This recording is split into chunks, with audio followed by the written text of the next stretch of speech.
Hello aspirants, कैसे हो सब? बढ़िया। अपन क्या पढ़ रहे थे? ह्यूमन हेल्थ एंड डिजीज पढ़ रहे थे, मानव स्वास्थ्य तथा रोग पढ़ रहे थे। और ये शायद अपना लेक्चर नंबर 3 है। ठीक है, अपन इन्नेट इम्यूनिटी की बात कर चुके हैं। इम्यूनिटी अपन ने स्टार्ट करी थी, इम्यूनिटी की बात कर ली अपन ने। इन्नेट इम्यूनिटी, सहज क्या बोलते हैं उसको, प्रतिरक्षा की बात कर ली। और आपका जो एक्वायर्ड इम्यूनिटी है, उसकी उपार्जित प्रतिरक्षा, उसकी अपन ने बात कर ली थी। ठीक, इम्यूनिटी की बात कर चुके हैं अपन। अब इस चैप्टर में बात करेंगे अपन आगे, इस लेक्चर के अंदर बात करेंगे किसकी? वैक्सीनेशन की बात करेंगे, टीकाकरण की बात करेंगे। टीका सब जानते हो? टीका सब जानते हो, माथे में लगाने वाला टीका नहीं। टीका कौन सा टीका? कौन सा टीका? सुई वाला टीका, इंजेक्शन वाला टीका। ठीक है, टीकाकरण की बात करेंगे। देखो, टीका सबने लगवाया आपने, ठीक है, बचपन में तो लगवाए हैं, वो तो आपको पता नहीं याद है या नहीं है। लेकिन अभी ताजा ताजा एक टीका लगवाया आपने, किसका? कोरोना की वैक्सीन लगवाई है ना। कोरोना का टीका सबने लगवाया है, लगवाया, बिल्कुल लगवाया। तो वही क्या है, टीकाकरण क्या होता है? टीका में और टीकेकरण में, टीकाकरण और टीके में क्या फर्क होता है जी? देखो, टीका क्या होता है, मैंने आपको लास्ट लेक्चर के अंदर भी बताया था कि टीका कोई दवाई नहीं है। टीके के अंदर क्या है, जिस प्रतिजन से बीमारी होती है, जिस प्रतिजन से बीमारी होती है, उसी प्रतिजन को अपन क्या करते हैं, कमजोर करके या फिर उसको मार के उस प्रतिजन को कमजोर कर देंगे कि वो अपना प्रभाव ना दिखा पाए, या फिर उसको मार के फिर क्या कर देंगे अपन, उसको इंजेक्शन के थ्रू शरीर में भेज देंगे। अब वो कमजोर है या फिर मरा हुआ है, मान लो वो प्रतिजन अगर जिंदा होता तो वो अपने को रोग कर देता, भाई अपने को रोग कर सकता था। लेकिन वो कैसा कर दिया अपन ने, कमजोर कर दिया उसको कैसा कर दिया, अपने कमजोर कर दिया। और क्या कर दिया अपन ने, कमजोर करने के साथ साथ में अपन ने क्या कर दिया, या तो उसको मार देंगे या फिर कमजोर कर दिया। कमजोर कर दिया तो अपना प्रभाव नहीं दिखा पाएगा पूरी तरह, और अपना जो इम्यून सिस्टम है, अपना जो प्रतिरक्षा जो तंत्र है, वो क्या करेगा, उससे लड़ लेगा, उससे लड़ लेगा। लड़ने के साथ साथ में अपना मकसद ये नहीं है कि भाई इनकी लड़ाई करवा दे, अपना मकसद ये थोड़ी ना है। अपना मकसद क्या है, अपना मकसद क्या है? अपना मकसद है प्रतिरक्षी बनवाना, एंटीबॉडीज बनवाना। कैसे बनवाएंगे जी? अपन ने क्या लिया, वैक्सीन के सहारे से। वैक्सीन में क्या किया अपन ने, प्रतिजन को क्या किया, कमजोर किया, और इंजेक्शन के थ्रू उसको बॉडी में भेज दिया, बॉडी के अंदर भेज दिया। भेजने के बाद में क्या होगा, बॉडी उससे लड़ेगी। बॉडी क्या होगी, उससे लड़ेगी, अपना इम्यून सिस्टम जो उससे लड़ेगा। इम्यून सिस्टम जब उससे लड़ेगा तो क्या बनाएगा, एंटीबॉडीज बनाएगा, एंटीबॉडीज बनाएगा। और अपन यही तो चाहते थे कि एंटीबॉडीज बन जाएं। एक बार एंटीबॉडीज बन गई तो अब जब रियल में क्या आएगा, अब जब रियल में अपने को वो प्रतिजन जो है आएगा, ये तो अपन ने वैक्सीन के थ्रू डाला ना, ये वाला प्रतिजन जो है अपन वैक्सीन के थ्रू डाला। लेकिन अब रियल में जो ऐसा कोई प्रतिजन आएगा ना अपने शरीर के अंदर, तो उसके खिलाफ पहले से एंटीबॉडी जो है वो तैयार रहेंगी, प्रतिरक्षी जो है वो तैयार रहेंगी। तो क्या होगा, जैसे ही प्रतिजन अंदर घुसा, उसके लिए एंटीबॉडीज तैयार थी, और अपन ने धड़ धड़ धड़ धड़ धड़ धड़ उसको मार दिया। आप समझते हैं? कोरोना की वैक्सीन है, देखो कोरोना की वैक्सीन है, कोरोना समझते हैं। कोरोना की वैक्सीन बनाई, ठीक है, कोरोना की वैक्सीन बनाई, तो कोरोना की वैक्सीन के अंदर क्या था, कोरोना को ही कमजोर करके उसके अंदर डाल दिया गया। ठीक बात है। उसके बाद में उसको इंजेक्शन के अंदर भरा, उस टीके को, उस वैक्सीन को इंजेक्शन के अंदर भरा, और कहां डाल दिया, आपके यहां लगा दिया इंजेक्शन। बिल्कुल लगाया था जी। 2 दिन बढ़िया नींद आई, बढ़िया होश में नहीं रहे, ऐसा लगा कि कोई नशा करने लग गए हैं हम। ठीक, अब वो आपको ये होश क्यों नहीं आ रहा था, आपको बुखार हुई क्यों हुई? क्योंकि भैया कमजोर हुआ तो क्या हुआ, है तो कोरोना ही। कमजोर हुआ तो क्या हुआ, है तो कोरोना ही। अब जो कोरोना है तो थोड़ा तो प्रभाव दिखाएगा ना यार, कमजोर सही लेकिन थोड़ा प्रभाव तो दिखाएगा ना। ठीक है, इसलिए आपको क्या हुई, बुखार हुई, और बढ़िया नींद भी आई। ठीक है, क्योंकि किसका नशा था, कोरोना का नशा था। तो अब क्या हुआ, कोरोना की वैक्सीन लगाने का मकसद क्या था, कि हमने कोरोना को भेज दिया, शरीर के अंदर भेज दिया। अब शरीर क्या करेगा, शरीर क्या करेगा, उसके खिलाफ क्या बना लेगा, एंटीबॉडी जो है वो बना लेगा, प्रतिरक्षी जो है वो बना लेगा। बना लीजिए, प्रतिरक्षी बना ली।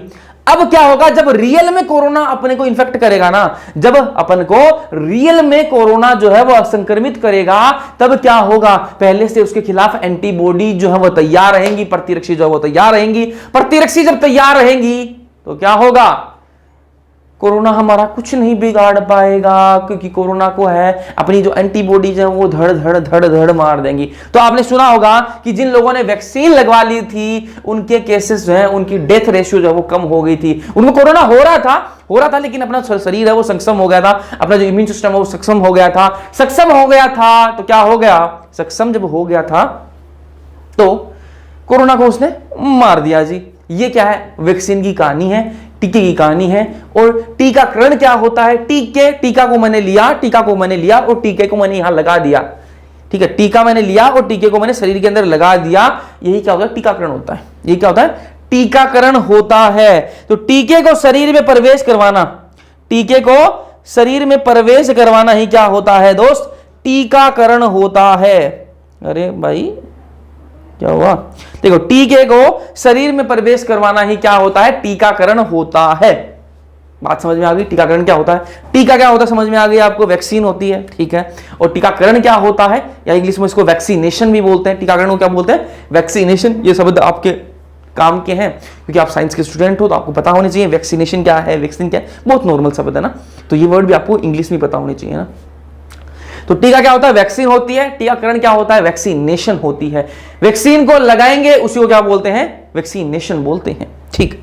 चलो वैक्सीन के अंदर क्या करते हैं अपन, जो टीका है उसके अंदर क्या करते हैं, रोगजनक या निष्क्रियत दुर्बलीकृत रोगजनक, ठीक है।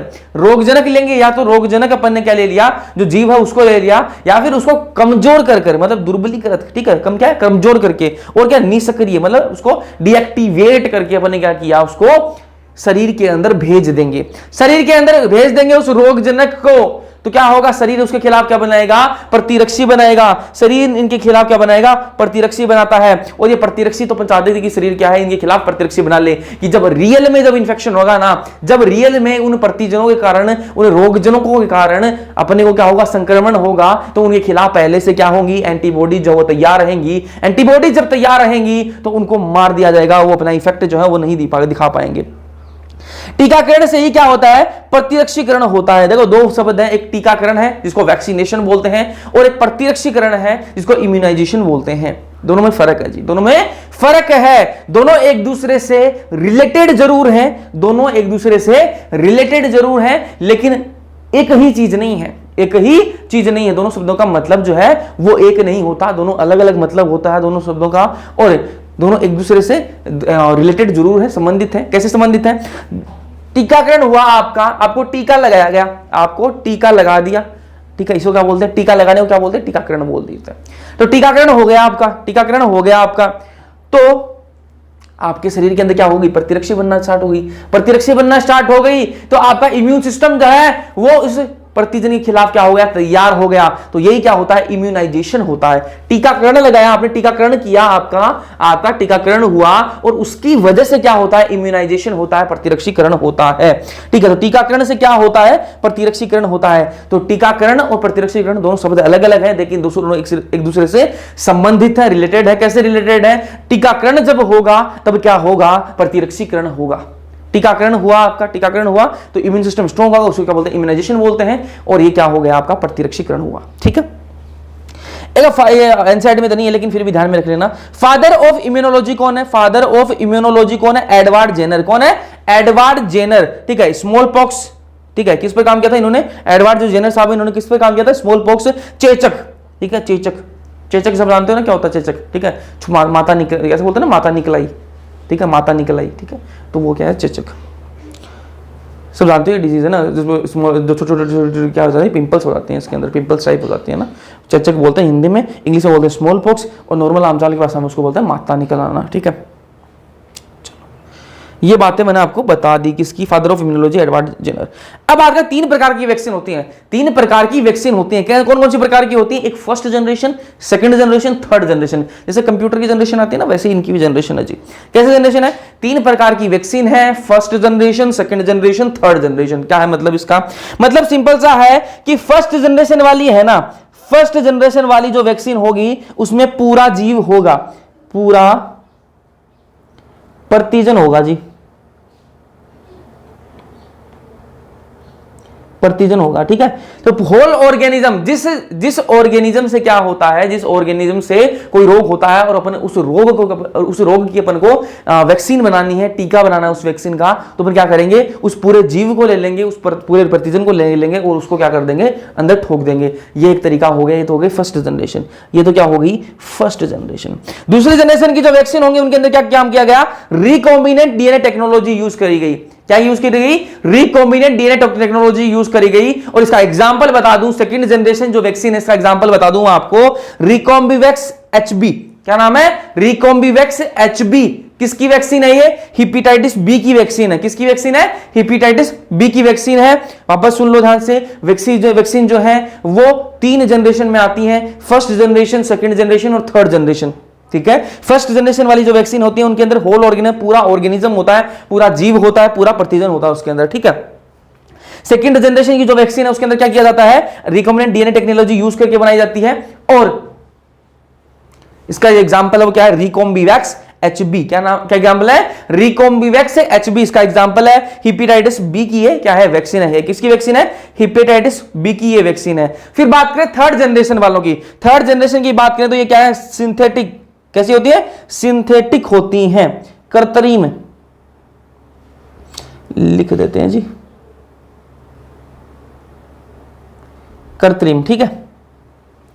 और ये क्या है, हाई प्योरिटी वैक्सीन है। कैसी होती है, हाई प्योरिटी वैक्सीन होती है। किसकी वैक्सीन है, डिप्थेरिया की जो वैक्सीन है ना, वो थर्ड जनरेशन वाली वैक्सीन है जी। किसकी, डिप्थेरिया की जो वैक्सीन है वो थर्ड जनरेशन वाली वैक्सीन है। वापस सुन लो एक बार, वापस सुन लो। वैक्सीन जो है उसकी 3 जनरेशन है जी। वैक्सीन जो है वो 3 प्रकार की होती हैं, एक फर्स्ट जनरेशन की वैक्सीन, एक सेकंड जनरेशन की वैक्सीन और एक थर्ड जनरेशन की वैक्सीन। फर्स्ट जनरेशन की जो वैक्सीन होती हैं उनके अंदर पूरा प्रतिजन होता है। सेकंड जनरेशन के अंदर रिकॉम्बिनेंट टेक्नोलॉजी यूज की जाती है। और एग्जांपल आपको याद रखना मेन तो क्या है, रिकॉम्बिवैक्स एचबी। क्या एग्जांपल है, रिकॉम्बिवैक्स एचबी। ये किसका नाम है, वैक्सीन का नाम है जी, ठीक है। और ये हेपेटाइटिस बी की वैक्सीन है। किसकी वैक्सीन है, हेपेटाइटिस बी की वैक्सीन है। एक मिनट वीडियो देख लो, अपलोड हो गई क्या, ये हो गई भाई, किसकी, इंग्लिश मीडियम वालों की वीडियो अपलोड हो चुकी है। एक मिनट दीजिए मुझे।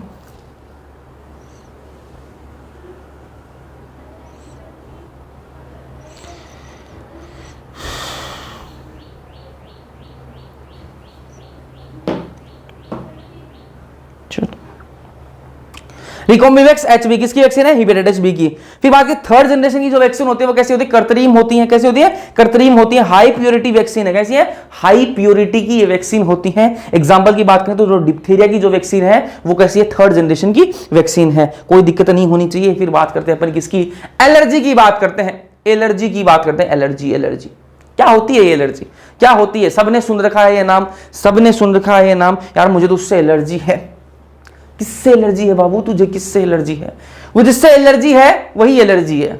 एलर्जी मतलब सीधी सी है, देखो एलर्जी किसी भी चीज से हो सकती है। एलर्जी किसी भी चीज से हो सकती है, चाहे वो धूल मिट्टी से हो, किसी धूल मिट्टी से हो, चाहे पराग कणों से हो, पराग कणों से भी एलर्जी होती है। सेक्सुअल रिप्रोडक्शन फ्लोरिंग प्लांट पढ़ाया तो मैंने आपको बताया था भी, ठीक है। पराग कणों से एलर्जी हो सकती है। और किससे एलर्जी हो सकती है, और किससे एलर्जी हो सकती है, खाने से एलर्जी हो सकती है। गेहूं से एलर्जी होती है लोगों को, फलों से एलर्जी होती है, फूलों से एलर्जी होती है, ठीक है। अलग अलग स्मेल जो है ना उनसे एलर्जी होती है।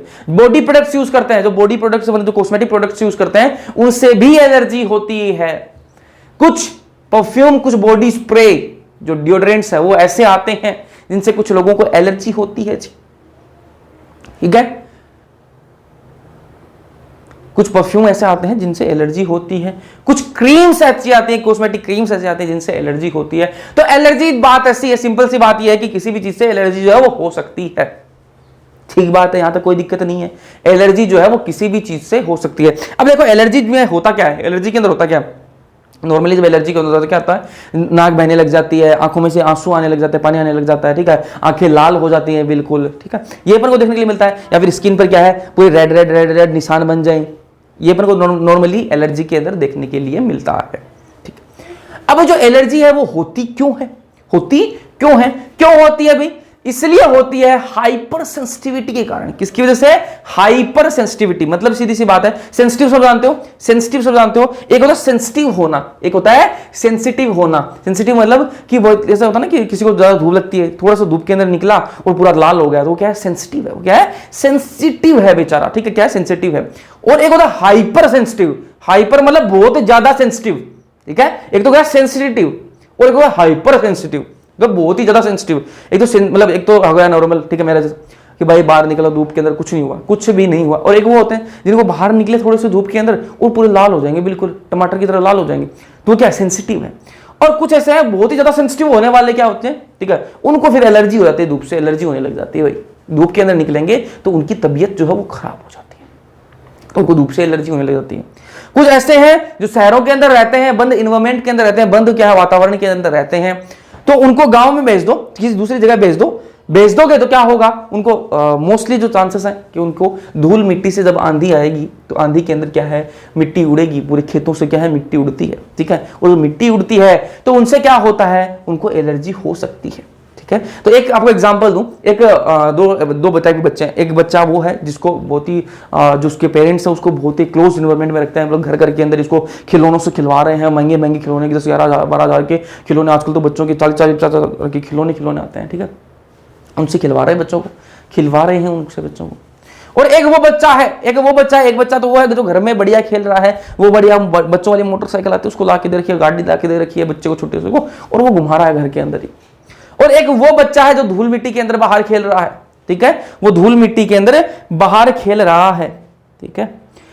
तो उन दोनों में ना धूल से एलर्जी किसको हो सकती है? आगे जाके धूल से एलर्जी किसको हो सकती है? किसको हो सकती है?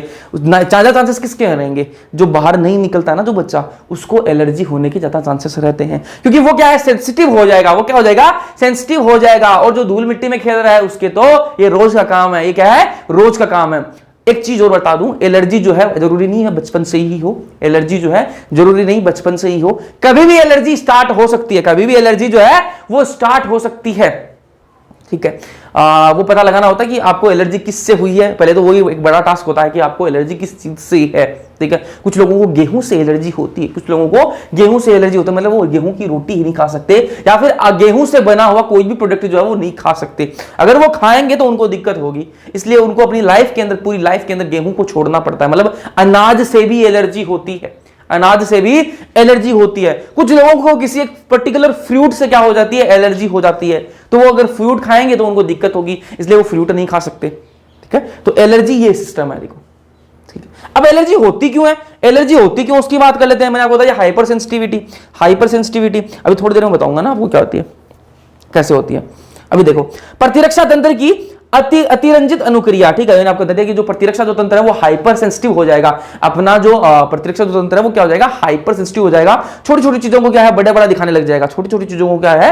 बड़ा बड़ा दिखाने लग जाएगा। मतलब डस्ट आई बहुत छोटी चीज है, डस्ट बहुत छोटी चीज है, उसको क्या है? उसको भी क्या समझेगा कि बहुत बड़ा प्रतिजन आ गया, भाई बहुत बड़ा प्रतिजन आ गया। अपना जो प्रतिरक्षा जो तंत्र है वो क्या है? उसको हाइपर सेंसिटिव तरीके से काम करेगा कि भाई बहुत बड़ा प्रतिजन आ गया, और उसको क्या है? उसको मारने लग जाएगा। मारने लगेगा तो क्या है? अपना जो शरीर है वो भी हाइपर एक्टिव हो जाएगा ना। तो प्रतिरक्षा जो तंत्र है वो क्या जाएगा? अतिरंजित अनुक्रिया दिखाएगा, ठीक है, और उसकी वजह से क्या होती है? एलर्जी होती है। एलर्जी के अंदर कौन सी एंटीबॉडी निकलती है? आईजीई निकलती है। कौन सी एंटीबॉडी निकलती है? आईजीई एंटीबॉडी निकलती है। ये मैं लास्ट लेक्चर के अंदर आपको बता भी चुका हूं कि कौन सी एंटीबॉडी निकलती है। तो मैंने आपको एंटीबॉडी बढ़ाई, प्रतिरक्षा बढ़ाई, आईजीई एंटीबॉडी इसके अंदर एलर्जी के अंदर निकलती है। बता चुका हूं आपको ना, पता होना चाहिए था, आपको याद नहीं था तो आपको लेक्चर जो है वो रिवाइज करना चाहिए, ठीक है। कैसे रिवाइज करेंगे? साथ साथ आपको नोट्स बनाने हैं, ठीक है, साथ साथ आपको नोट्स जो है वो साथ साथ बना लेने हैं। साथ साथ बनाओगे तो एक बार तो आपने लेक्चर में पढ़ लिया, उसके बाद में आप शाम को है ना एक बार और रिवाइज कर लो यार, ठीक है। शाम को सुबह का टाइम, शाम का टाइम है अपना, तो सुबह एक बार रिवाइज कर लो उनको, जो अपने आज मतलब आज जो पढ़ा रहा हूं मैं, अब पढ़ा रहा हूं, ठीक है। अब मतलब अपना शाम का बैच है, ठीक है। तो मैंने क्या सुबह आपको, कल सुबह आप क्या करोगे? कल सुबह आप क्या करोगे? तो कल सुबह आपको क्या कर लेना है? ये सारी चीजें रिवाइज कर लेनी है यार, रिवाइज करनी है। ऐसा नहीं मस्त सो रहे हैं, मत करो ऐसे, बढ़िया रिवाइज करो लेक्चर को। अभी मैं क्या हूँ, एनसीईआरटी वाली जो सीरीज है वो भी स्टार्ट करने वाला हूँ, ठीक है। एनसीईआरटी रीडिंग की, जैसे चैप्टर खत्म हुआ तो उसके बाद में चैप्टर की जो रीडिंग है एनसीईआरटी की, ताकि आपको एनसीईआरटी पढ़ना भी आ जाए कि एनसीईआरटी को पढ़ते कैसे हैं। ये जो सारी चीजें पढ़ा रहा हूँ मैं एनसीईआरटी से पढ़ा रहा हूँ ना। तो एनसीईआरटी को पढ़ना कैसे, वो सारी चीज़ें भी आपको समझ में आ जाएंगी। और एनसीईआरटी की आपकी जो लाइन्स आपको क्लियर नहीं हो रही वो भी क्लियर करवाने की सोच रहा हूँ। तो एनसीईआरटी की सीरीज भी स्टार्ट करने वाला हूँ। तो अच्छे से बस यार आप भी अच्छे से थोड़ा सीरियसली पढ़ो ताकि मुझे भी काम करने में मजा आए, ठीक है। अब एक होता है एलर्जी कोज्ड बाई, ठीक है, जिससे एलर्जी होती है ना, एलर्जी जिससे होती है उसको क्या बोलते हैं, एलर्जन बोलते हैं जी, ठीक है। जिस भी चीज से एलर्जी होती है, जिस भी चीज से एलर्जी होती है उसको क्या बोला जाता है, एलर्जन बोला जाता है। उसको क्या बोला जाता है, एलर्जन बोला जाता है, ठीक है। 1 मिनट दीजिए मुझे।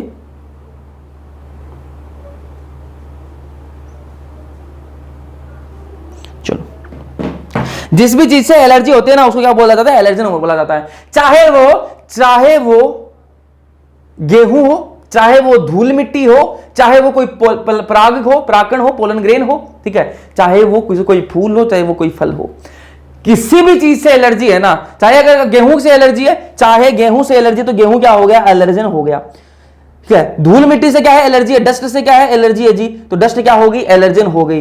पोलन से क्या है, एलर्जी है। पराग से क्या हो गई, एलर्जी होगी, तो पोलन क्या है, एलर्जन है। पराग क्या हो गया, एलर्जन हो गया। अगर मान लो किसी फल से एलर्जी है तो फल क्या हो गया, एलर्जन हो गया।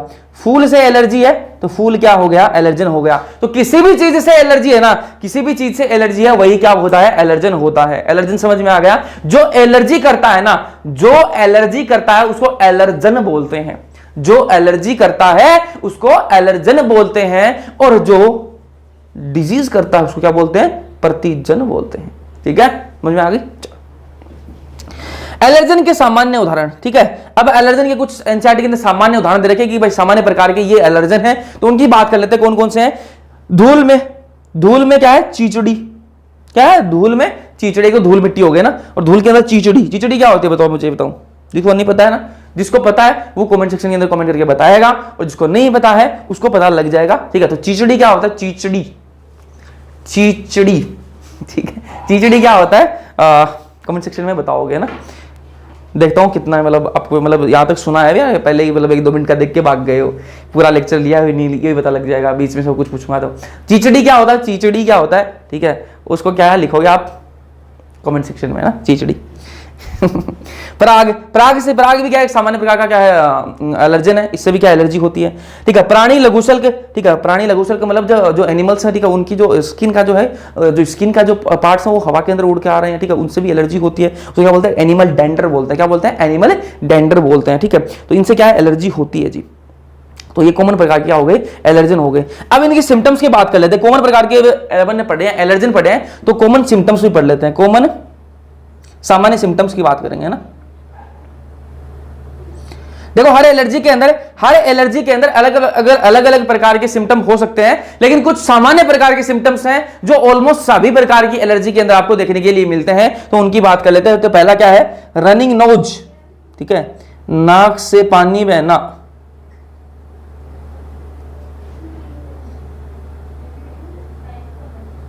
ठीक है, आंखों से पानी बहना,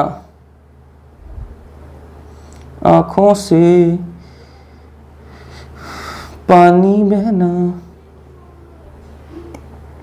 ठीक है जी। और क्या है, आंखें लाल होना, आंखें लाल होना। और क्या है जी इसका कॉमन सिम्टम, और क्या हो जाएगा, और इसका कॉमन सिम्टम क्या हो जाएगा, हाँ,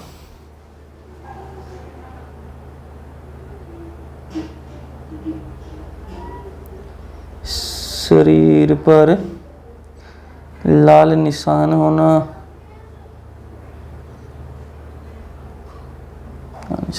ठीक है। तो ये क्या है, कॉमन सिम्टम्स है जी। ये क्या है, कॉमन सिम्टम्स है। नाक से पानी बहना, देखो एलर्जी के अंदर आपने देखा भी होगा, जिसको एलर्जी होती है तो उसकी क्या है, नाक से पानी बहने लग जाएगा। ये कॉमन सिम्टम्स है। बाकी हर एलर्जी, कुछ एलर्जी बताऊंगा क्या, नाक से पानी बहना, ठीक है, आंखों से पानी बहना, आंखों से आंसू आने लग जाएंगे, आंखें जो है वो लाल हो जाएंगी, और शरीर पर क्या है, लाल लाल निशान भी होने लग जाते हैं, ठीक है।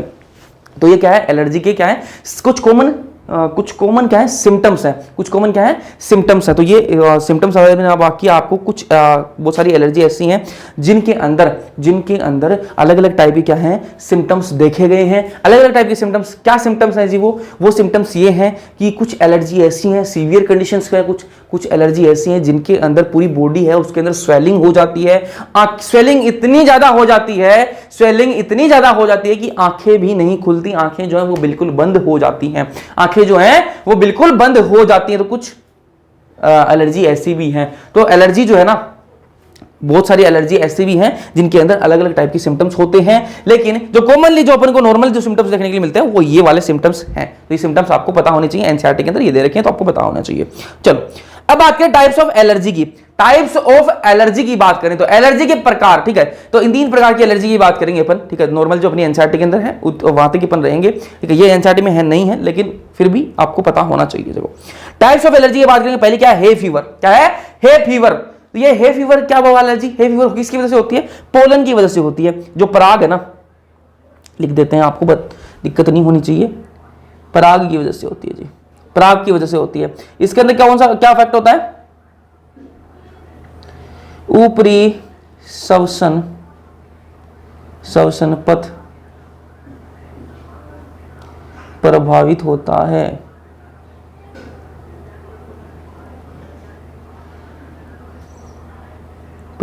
ठीक है। तो इसमें क्या है? अपर जो रेस्पिरेटरी ट्रैक्ट है ना, अपर जो रेस्पिरेटरी ट्रैक्ट है वो क्या इसमें अफेक्ट होता है? जो ऊपर वाला रेस्पिरेटरी ट्रैक्ट है, जो ऊपरी जो श्वसन जो प्रभावित, जो ऊपरी जो श्वसन पथ है, ऊपर वाला जो श्वसन पथ है वो क्या प्रभावित हो जाता है? ऊपर वाला श्वसन पथ क्या है जी? आपका नाक। तो नाक क्या है? इसमें नाक बहने लग जाएगा, जिसको ये पोलन से क्या है, जिसको पराग से क्या है एलर्जी है, उसको क्या है? नाक बहने लग जाएगा। Running nose, redness in eyes, आंखें जो है वो लाल हो जाएंगी। फिर बात करें अस्थमा की। अस्थमा की बात करें, आप सबने अस्थमा सुना ना? अस्थमा सुना ना आप सबने? इसको इंग्लिश में क्या बोलते हैं पता है आपको? ये अस्थमा ही है, मैं भी इसको अस्थमा ही पढ़ता था ना, लेकिन मैंने देखा कि इसको क्या बोलते हैं, मैंने तो गूगल पर इसको देखा ना कि अस्थमा को कैसे पढ़ा जाता है। तो अस्थमा को बोलते हैं एज़्मा। क्या बोलते हैं? एज़्मा, ठीक है। लेकिन अपन अस्थमा ही बोलेंगे, अपन है इंडियन, इंडिया की है अलग इंग्लिश, अपन तो इसको क्या बोलेंगे? अस्थमा ही बोलेंगे, ठीक है, एज़्मा नहीं बोलेंगे, अस्थमा, ठीक है। चलो अस्थमा क्या है? अस्थमा तो इसमें क्या इफेक्ट होता है भाई? लोअर रेस्पिरेटरी जो ट्रैक्ट है ना, नीचे वाला जो श्वसन जो पथ है वो इसमें प्रभावित हो जाता है। इसमें होता क्या है? देखो सब जितनी भी एलर्जी है ना, सबके अंदर एक ही चीज होती है। सबके अंदर क्या होती है? एक ही चीज होती है। क्या होती है जी? एक ही चीज। अभी बता देते हैं, इधर आओ इधर आओ इधर आओ। ये क्या है? ये एक इंसान है जी, ये एक इंसान है, बता देते हैं, इसको इंसान बना देते हैं। ये तो भाई बहुत गलत बन गया, बहुत ही गलत बन गया, बहुत गलत बन गया बाबू, बहुत गलत बन गया। हाँ अब ठीक है, अब थोड़ा इंसान सा तो लग रहा है। चलो ये कोई इंसान है, मान लो है ना, ये इंसान है। आंखें बनाऊं? ये लो जी, आंखें बना देते हैं। नाक भी ये लो, ये इसके बढ़िया से होठ लो, ठीक है, अब थोड़ा बढ़िया लग रहा है ना। चलो ये क्या है? कोई इंसान है, इसको क्या किसी चीज से मान लो एलर्जी है, ये मान लो पराग से इसको एलर्जी है। ये पराग गए भाई, इधर गए, ठीक है, अंदर चले गए। तो अंदर जाएंगे पराग, तो क्या होगा इसके अंदर? क्या चेंजेस आएंगे? चेंजेस ये आएंगे कि मास्ट सेल जो है ना, मास्ट सेल जो है वो प्रकट होंगी, मास्ट कोशिकाएं जो है वो प्रकट होंगी, और वो क्या करेंगी? वो निकालेंगी हिस्टामाइन। क्या निकालेंगी जी? हिस्टामाइन निकालेंगी। हिस्टामीन बोल दो, हिस्टामीन बोल दो, हिस्टामाइन बोल दो, आपकी जो मर्जी वो बोल दो, ठीक है, पता होना चाहिए बस। हिस्टामाइन निकालेंगी, निकाल दिया जी, हिस्टामाइन निकाल दिया, ठीक। अब ये हिस्टामाइन जो है ना, ये हिस्टामाइन जो है ये क्या करता है? ये हिस्टामाइन जो है ना, ये क्या करता है इसमें?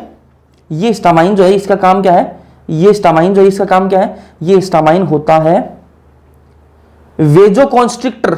वेजो बताऊंगा क्या मतलब है, डरो मत, डरो मत, इंग्लिश देख के डरो मत, मैं बताऊंगा अभी आपको। वेजो कॉन्स्ट्रिक्टर, ब्रोंको कॉन्स्ट्रिक्टर, वेजो डायलेटर आएगा ना, सॉरी, वेजो डायलेटर, अभी बताऊंगा, अभी मत डरो, कॉन्स्ट्रिक्टर, ठीक है। और ये शब्द लिख लेना, आपको लिखने है ना, जो मैं बोल रहा हूं अभी वो शब्द लिखना है।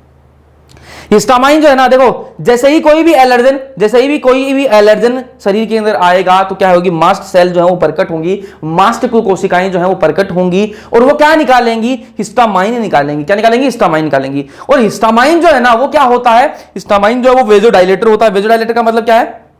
जो रक्त वाहिकाएं है ना, जो ब्लड वेसल्स है, उनको डायलेट कर देगा। डायलेट का मतलब क्या है, ब्लड वेसल जो है ना, रक्त वाहिका है, वो इतनी पतली है तो उसको इतना मोटा कर देगा, उसको मोटा कर देगा, डायलेट कर देगा। डायलेट का मतलब चौड़ा करना, डायलेशन का मतलब क्या है, चौड़ा करना, उसको चौड़ा कर देगा। ये स्टामाइन जो है, स्टामाइन क्या करेगा, ये जो है ना रक्त वाहिकाएं इतनी पतली सी थी बेचारी, इसको क्या कर देगा, चौड़ा कर देगा, चौड़ा कर देगा इसको, ठीक है, चौड़ा कर दिया। यही क्या होता है, वेजो डायलेटर। डायलेट का मतलब क्या है, चौड़ा करना, ठीक है, समझ में आ गई। वेजो का मतलब क्या है, ब्लड वेसल, तो ब्लड वेसल रक्त वाहिका, समझ में आ गई बात।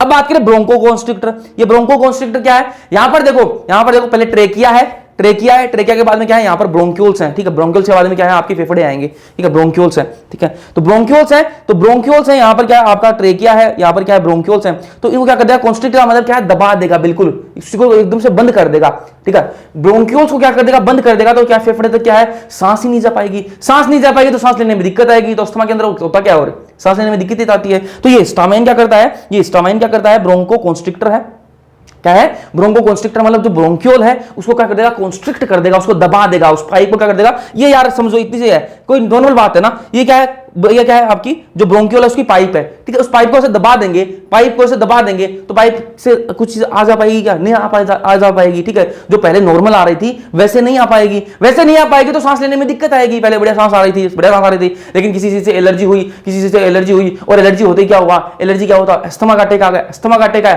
तो क्या हुआ, जो आपके जो ब्रोंक्यूल से वो क्या हो गया, कॉन्स्ट्रिक्ट हो गया, ऐसे हो गया बिल्कुल, ठीक है, जो एकदम से बंद हो गया तो मुझे सांस लेने में दिक्कत आएगी। सांस लेने में दिक्कत आएगी तो इलाज क्या है जी इसका, ये तो बात समझ में आ गई कि भाई स्टामाइन निकल रहा है। स्टामाइन क्या होता है, ब्रोंकोकॉन्स्ट्रिक्टर होता है, वो क्या है, जो ब्रोंक्यूल है उसको क्या कर देता है, एकदम से दबा देता है, उसको भींच देता है एकदम से, दबा देता, ठीक है।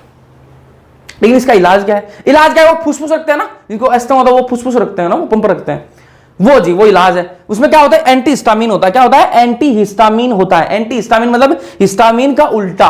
हिस्टामिन क्या होता है, ब्रोंकोकॉन्स्ट्रिक्टर होता है, क्या होता है, ब्रोंकोकॉन्स्ट्रिक्टर होता है, और ये एंटी हिस्टामिन क्या होगा, ब्रोंकोडायलेटर होगा। समझ में आ गई बात कि ये हिस्टामाइन ने क्या किया, हिस्टामाइन ने क्या किया, ये जो हिस्टामाइन है इसने क्या किया, ब्रोंक्यूल्स जो उसको कॉन्स्ट्रिक्ट कर दिया, एकदम से इसको एकदम से बंद कर दिया।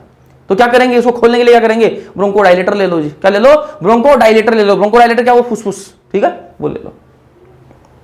चलो फिर तीसरे नंबर क्या है, तीसरे तरीका का जो एलर्जी है वो क्या है, एनाफाइलेटिक शॉक। एनाफाइलेटिक शॉक, ये क्या है जी, एनाफाइलेटिक शॉक। ये देखो, ये तब होती है और इसके अंदर भाई डेथ होने के चांसेस भी होते हैं ना। देखो दिक्कत अस्थमा के अंदर भी खूब होती है ना, अस्थमा के अंदर जो अस्थमा पेशेंट है उनको भी दिक्कत खूब होती है, लेकिन जो एनाफाइलेटिक जो शॉक है ना, इसके अंदर डेथ भी हो सकती है अगर टाइम पर इलाज नहीं हुआ।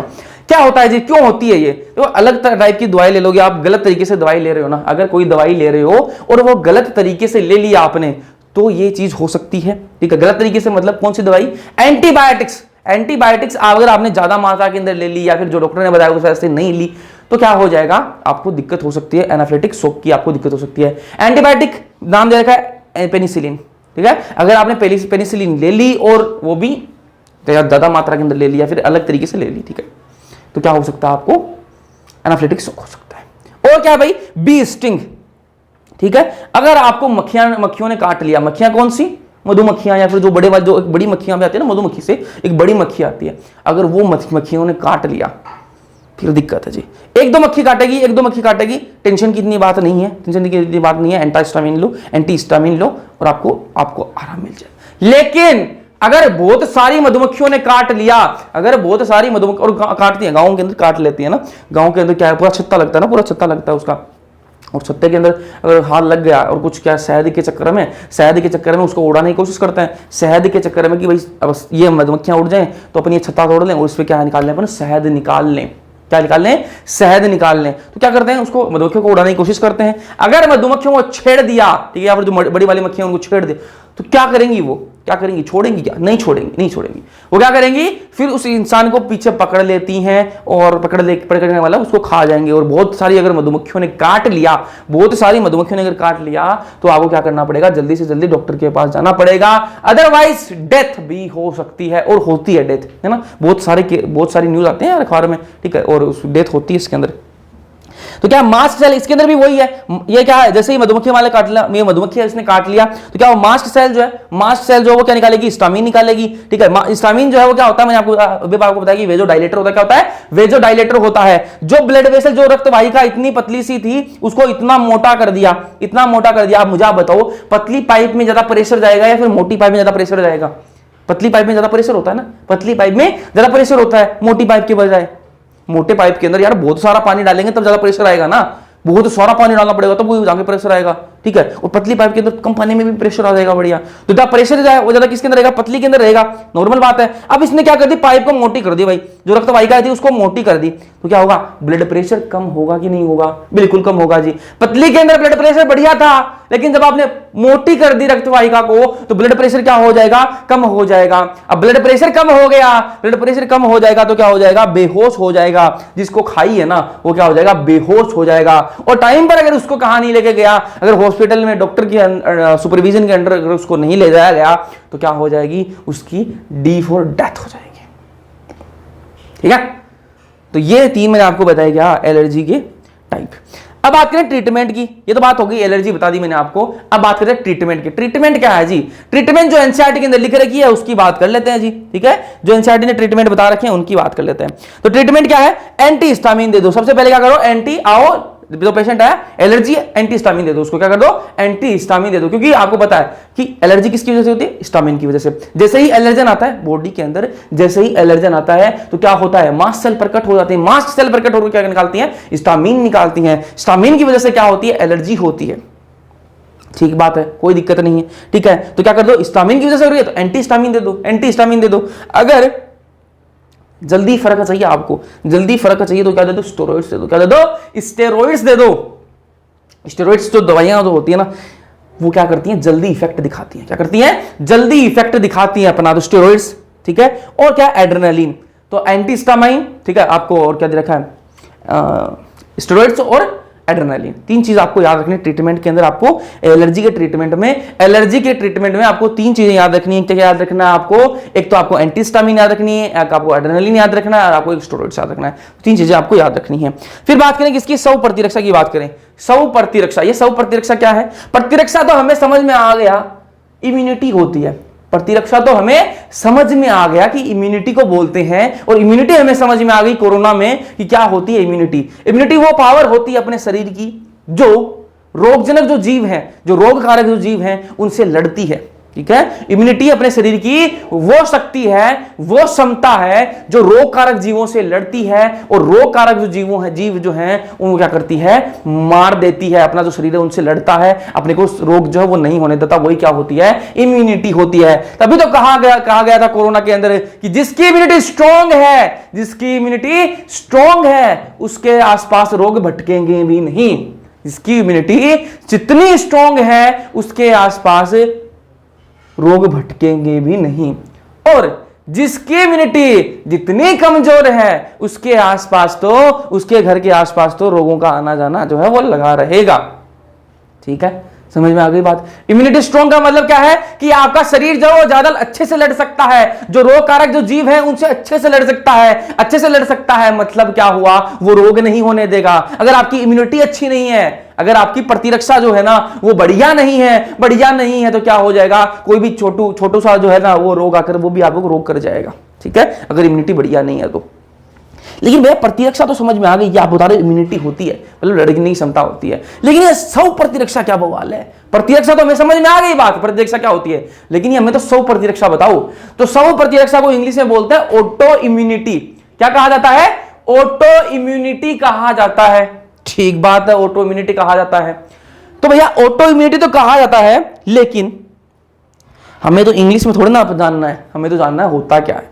तो मैंने कहा होता यह है कि जैसे मैंने आपको बताया कि जो उपार्जित जो प्रतिरक्षा होती है उसके अंदर क्या एक फीचर बताया था, उसका मैंने आपको एक बढ़िया फीचर बताया था कि वो खुद की सेल्स, खुद की कोशिकाओं और दूसरे की कोशिकाओं, ठीक है, खुद की कोशिकाओं और दूसरी कोशिकाओं में क्या कर सकती है, भेद कर सकती है। क्या कर सकती है, भेद कर सकती है, मतलब पहचान सकती है कि खुद की कोशिकाएं कौन सी हैं, दूसरी कोशिका कौन सी है। खुद की कोशिकाओं की रक्षा करनी है और दूसरी कोशिकाओं को मारना है। कोई दूसरे की कोशिकाएं आ गई शरीर के अंदर तो उनको मारना है। ये मैंने आपको बताया था और मैं आपको दिखा भी दूं कहां बताया था। ठीक है, आपको विश्वास हो जाए, आपको भी याद आ जाए ना। दिखा देते हैं जो ये देखो मैंने आपको उपार्जित प्रतिरक्षा केंद्र बताया था कि ये खुद की कोशिकाओं और दूसरी कोशिकाओं को पहचान लेती हैं, स्वयं और पर में भेद करना इनको आता है। स्वयं और पर में इनको भेद करना आता, मतलब खुद की कोशिकाओं में और दूसरी कोशिकाओं में इनको भेद करना आता है। अपनी कोशिकाओं को कोई नुकसान नहीं पहुंचाएंगी और कोई बाहर का आ गया तो उसको क्या कर देंगी, मार देंगी। ये किसके होता है, किसके अंदर होता है, प्रतिरक्षा केंद्र होता है, उपार्जित प्रतिरक्षा केंद्र होता है। लेकिन स्व प्रतिरक्षा केंद्र क्या होता है, इसका उल्टा होता है। क्या होता है, इसका उल्टा होता है। स्व प्रतिरक्षा केंद्र क्या होता है, इंसान जो है ना, जो ये अपना जो इम्यून सिस्टम है, प्रतिरक्षा जो तंत्र है ना, वो अपना सुध बुद्ध जो वो खो बैठता है, उसकी बुद्धि जो है वो भ्रष्ट हो जाती है, वो काम करना बंद कर देती है, उसकी बुद्धि काम नहीं करती। स्व प्रतिरक्षा के अंदर क्या होता है, जो अपना प्रतिरक्षा तंत्र है उसकी बुद्धि काम नहीं करती, उसका दिमाग काम करना बंद कर देता है। दिमाग काम करना बंद कर देगा तो क्या होगा, वो अपनी कोशिकाओं को भी मारने लग जाएगी। ठीक है, जो प्रतिरक्षा तंत्र है वो खुद के और दूसरे में क्या है, भेद नहीं कर पाएगी, तो क्या करेगी, खुद की कोशिकाओं को मारने लग जाएगा। शरीर जो है वो खुद की कोशिकाओं को ही नुकसान पहुंचाने लग जाएगा। तो ऑटोइम्यूनिटी के क्या होता है, शरीर का प्रतिरक्षा तंत्र अपने शरीर की कोशिकाओं पर अटैक करने लग जाता है। समझ में आ गई बात। स्व प्रतिरक्षा क्या होती है कि शरीर का जो प्रतिरक्षा तंत्र है वो अपने शरीर की कोशिकाओं पर अटैक करने लग जाएगा। शरीर का जो प्रतिरक्षा तंत्र है वो क्या करता है, अपने शरीर की कोशिकाओं पर क्या है, अटैक करने लग जाएगा। अब स्व प्रतिरक्षा जो रोग है वो कौन से हैं, कौन से ऑटो इम्यून डिजीज है, 11th क्लास में आएंगे भी। ठीक है, 11th क्लास में भी आएंगे, ये तब पूछूंगा मैं आपको, तो याद रखने, मैंने अभी बता रहा हूं कि 11th में पूछूंगा, और आएगा तो पूछूंगा तो आपको भी याद आ जाएगा। जो रेगुलर रहेंगे तो उनको तो याद रहेगा, बाकी तो छोड़ो ना। स्व प्रतिरक्षा जो रोग है वो कौन कौन से हैं भाई, एक तो आमवाती संधि शोथ। क्या है, आमवाती संधि शोथ, रूमेटॉइड आर्थराइटिस। क्या है, रूमेटॉइड आर्थराइटिस। कौन सा आर्थराइटिस है, रूमेटॉइड आर्थराइटिस, आमवाती संधि शोथ बोलते हैं हिंदी में। माइस्थेनिया ग्रेविस, और क्या है, माइस्थेनिया ग्रेविस। तो ये दो आपको याद रखने, क्या है, ऑटोइम्यून डिजीज है, स्व प्रतिरक्षा रोग है ये। ठीक है, फिर बात करें किसकी, ग्राफ्ट रिजेक्शन की बात करते हैं। किसकी बात करें, ग्राफ्ट रिजेक्शन की बात करते हैं। ये ग्राफ्ट रिजेक्शन मैं लास्ट लेक्चर के अंदर आपको बता चुका हूं, लेकिन फिर भी बता देता हूं। देखो ग्राफ्ट रिजेक्शन क्या है, ग्राफ्ट किसको बोलते हैं, सबसे पहले तो ये समझो ग्राफ्ट किसको बोलते हैं। रिजेक्शन तो आपको पता है कि रिजेक्ट कर दिया। एक मिनट, क्लास में शेयर कर देता हूं, 6 बज गए ना।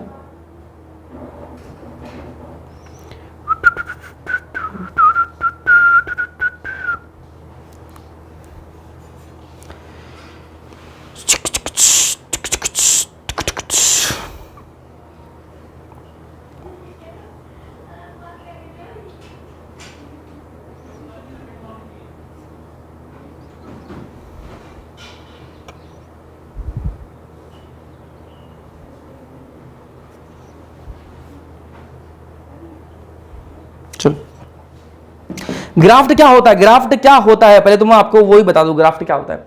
ये ग्राफ्ट क्या भला है, देखो ग्राफ्ट किसको बोलते हैं, कोई भी अपन ऑर्गन ट्रांसप्लांट कर रहे हैं, कोई भी ऑर्गन जो है, कोई भी अंग जो है वो अपन ट्रांसप्लांट कर रहे हैं, उसको क्या बोलते हैं, जो ग्राफ्ट, जो ऑर्गन जो है ना, जो अपन ट्रांसप्लांट कर रहे हैं एक जगह से, एक बॉडी से दूसरी बॉडी के अंदर जो अपन ट्रांसप्लांट कर रहे हैं, उस ऑर्गन क्या बोलेंगे, ग्राफ्ट बोलेंगे। क्या बोलेंगे, ग्राफ्ट बोलेंगे। जैसे एक एग्जाम्पल लेते हैं, अपन किडनी का एग्जाम्पल ले लेते हैं। किसी की किडनी फेल हो गई, तो क्या करें, थोड़े नंबर दे के उसको पास कर दे।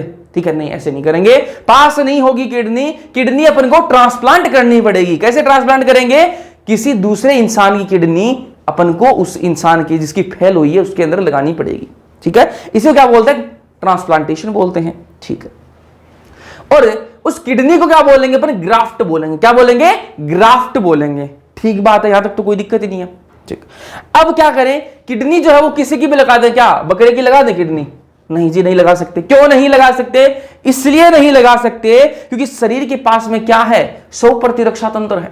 जैसे ही आप बकरे की किडनी लगाओगे तो शरीर का जो स्व प्रतिरक्षा तंत्र है वो समझ जाएगा कि ये अपने शरीर की कोशिका नहीं, अपने शरीर का टिश्यू नहीं, अपने शरीर का अंग नहीं है, तो क्या करेगा, उसको मारना स्टार्ट कर देगा। तो आपने बकरे की किडनी निकाली, उसके इंसान की लगाई, इतनी मेहनत करी, आपकी सारी मेहनत जो है वो सारी की सारी पानी में। ठीक है, कुछ नहीं बचेगा। किडनी जो है वो ग्राफ्ट जो है वो रिजेक्ट हो जाएगा, किडनी जो है वो रिजेक्ट हो जाएगी, शरीर रिजेक्ट कर देगा। तो क्या है, बकरे की किडनी तो नहीं लगा सकते, तो क्या करें, इंसान की किडनी लगाते हैं। ठीक है, इंसान की किडनी लगाते हैं, तो क्या करें, अरे किसी की भी लगा दे, किसी भी की भी किडनी लगा सकते हैं क्या? किसी की भी किडनी लगा सकते हैं क्या? नहीं जी, किसी की भी किडनी नहीं लगा सकते। क्यों नहीं लगा सकते? तो मैंने कहा ना अभी तो आपको कि किसी की भी आप किडनी उठा के लगाओगे तो शरीर को पता लग जाएगा कि भैया ये किडनी तो अपनी नहीं है, ये तो बाहर का कोई सामान आ गया, ये अपना नहीं है। तो क्या करेगा? उसको मारना स्टार्ट कर देगा और उसको क्या कर देगा? रिजेक्ट कर देगा। तो आपकी सारी मेहनत पानी में। तो अब क्या किया जाए? आप बोल रहे हो कि किसी जानवर की नहीं लगा सकते, इंसान की नहीं लगा सकते, तो करे क्या? तो मैंने कहा कि पेशेंट जो है ना, उसको ये पूछो कि भाई तेरे कोई जुड़वा भाई या फिर जुड़वा बहन है क्या? उसको ये पूछो कि तेरे कोई जुड़वा भाई या फिर जुड़वा बहन है क्या?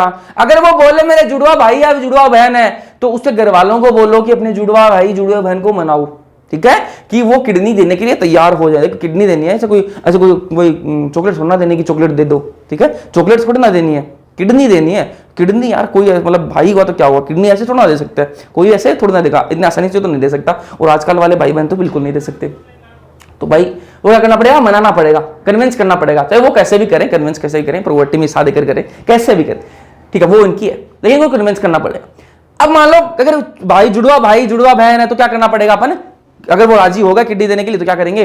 किडनी लीजिए, हमने उसकी किडनी ली और फिर क्या करेंगे? टिश्यू मैच कराएंगे। जो पेशेंट है और जो उसका जुड़वा भाई है, दोनों की किडनी क्या कराएंगे अपन? मैच कराएंगे, उनको टिश्यू के जो है वो मैच कराएंगे। टिश्यू अगर मैच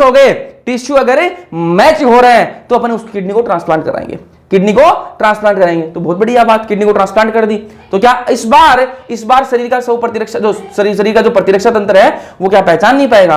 तो मैंने कहा कि बिल्कुल पहचान सकता है, अगर वो अपने पूरी तरीके से काम करेगा ना। थोड़ी सी आवाज आ रही है ना?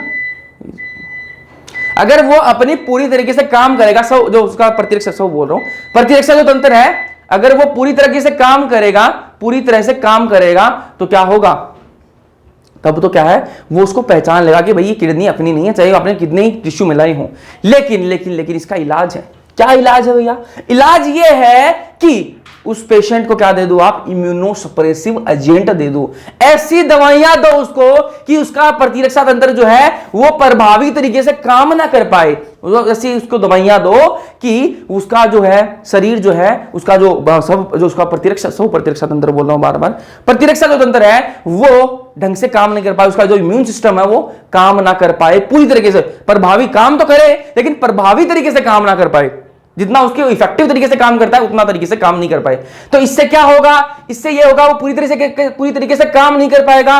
तो क्या होगा? ये तो बढ़िया बात बन गई। बढ़िया बात कैसे बन गई भैया? बढ़िया बात ऐसे बन गई कि अब वो पूरी तरीके से काम नहीं कर पा रहा तो क्या करेगा? वो पहचान नहीं पाएगा, क्योंकि कुछ टिश्यूज तो मैच हो रहे हैं ना, तो वो पूरी तरीके से काम नहीं कर पा रहा, तो उसका दिमाग पूरी तरह नहीं चल पाएगा, तो वो क्या है, उसको पहचान में नहीं आएगा, क्योंकि कुछ टिश्यू तो मैच खा रहे हैं, इसलिए वो पहचान नहीं पाएगा कि ये अपना है दूसरे का है, तो कोई नुकसान नहीं होगा।